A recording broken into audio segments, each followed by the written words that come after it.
思うで、はい、たとるでか。わあ、この湯気がとってもええな、ええ感じや。これが大事な分け方なのや。だいたい4分の1ぐらいにしとく。普段こうしやへんけど、ええ加減やけど、今日は4等分に1回してみてな。白いとこがないように混ぜる。で、米を潰さんように、米の形を残すように、柔らかく、こうやって混ぜやすの。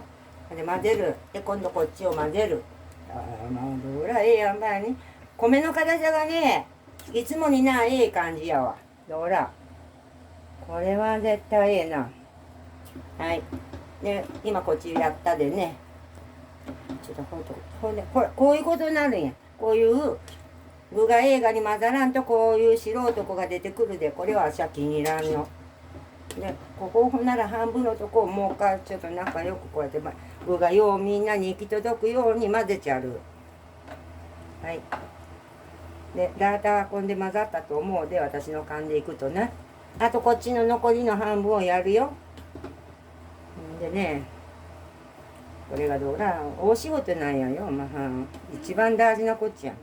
できればや。でね、わす釜はね、こういう焦げができる、こういう焦げ。これがいいよね。お焦げが好きな人もあるわけや。うん。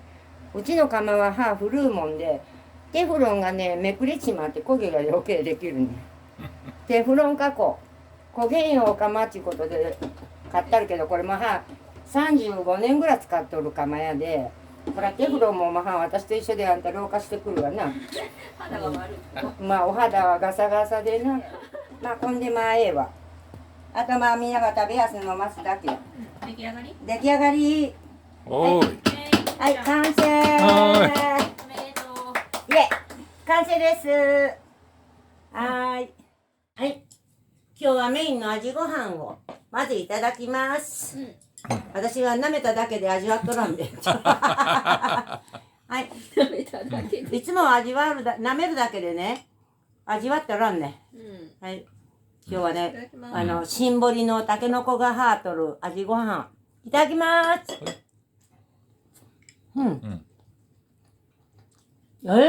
おいしい。どれが美味しい？どらおいしいよ。うまい。どうかな。美味しいよ。なんかすごい美味しい。ね。いつも美味しい。美味しい。ここのその味ご飯の特徴は。昔ながらのね、醤油の辛いやつ。おばあちゃんとかがさ、家でずっと作ってくれたやつと同じ味やね。そうかね。ほやほや。だってうちのおばあちゃんとこもさ、釜焼きやったもんでさ。辛やつが。辛系やで。一緒。私はね、ええとこの生まれやけどね、あんた高谷の嫁に来たばっかり辛味付け覚えちまってね。味ご飯もね、辛とみんな喜んで食べやすわけよ。ね。で、ついつい何でも味が辛になっちまった。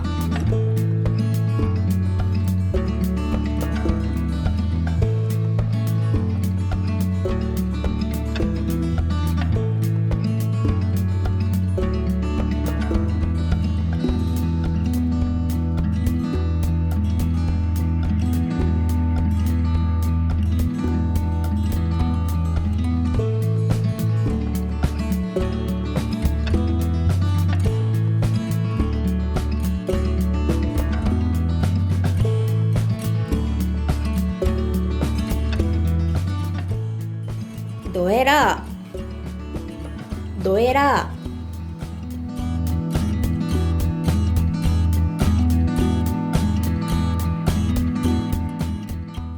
ーおいしい。どれが美味しい？どらおいしいよ。うまい。ムサテもドエラー間に合うカマグレやムサーテもドエラー間に合うカマグレやムサーテもドエラー間に合うカマグレや汚い格好でもとても頼りになる投稿だ。汚い格好でもとても頼りになる投稿だ。